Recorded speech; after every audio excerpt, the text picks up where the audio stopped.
প্রসঙ্গটিও অঙ্গাঙ্গিভাবে জড়িত। বেহুলা লক্ষিন্দরের উপাখ্যানের বাইরেও এই সাপ নিয়ে রচিত হয়েছে অনেকের জনপ্রিয় গান।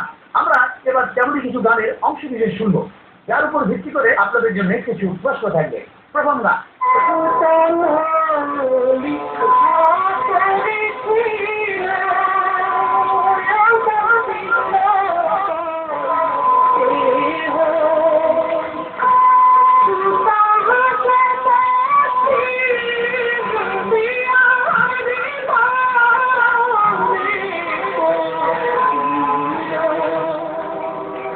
এবার আপনাদের বলতে হবে এই গানটির প্রথম দুই লাইন কি। সাথে ছিল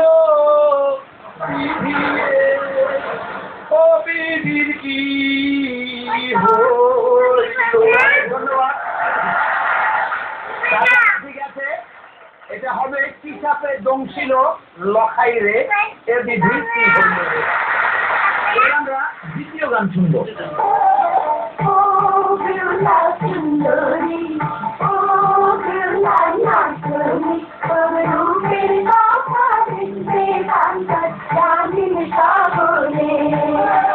এবার বলতে হবে এই গানটি কে লিখেছেন, কে সুর করেছেন, কে গেয়েছেন।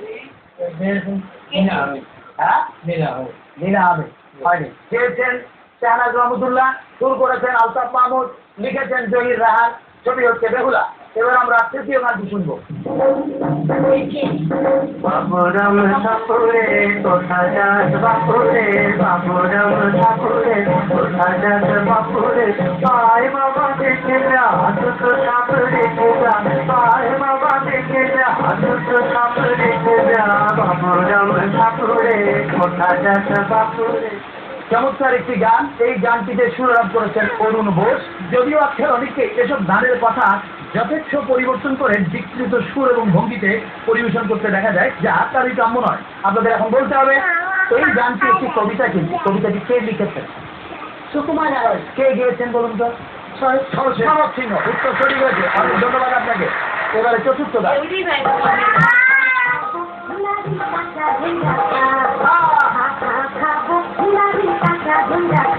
বলতে হবে দ্বিতীয় লাইনটি কি। যার ভেতর গরল বাইরে সরল সাঁতারে ধরে রাখা। অনেক ধন্যবাদ, সঠিক হয়েছে। আমরা দেখতে পাচ্ছি এখানে একমাত্র মহিলা রাফিজা সুলতানা আন্না, তিনি দুটি প্রশ্নেরই সঠিক উত্তর দিতে পেরেছেন। তাই আজকের এই কম্পিউটার ভিডিও হচ্ছেন তিনি, তার জন্য গর্বী। আর বাকি যারা আপনাদের জন্য রয়েছে আমাদের কাছে সব সময়কার জন্য মহামূল্যবান পুরস্কার এই বই রয়েছে, কেয়ার গিফট সামগ্রী। এই সবগুলো পুরস্কারে দেওয়া হচ্ছে কেয়ার কসমেটিক্স সৌজন্যে। এই পর্বে অংশগ্রহণ করার জন্য আপনাদের অনেক অনেক ধন্যবাদ। আপনাদের ধন্যবাদ।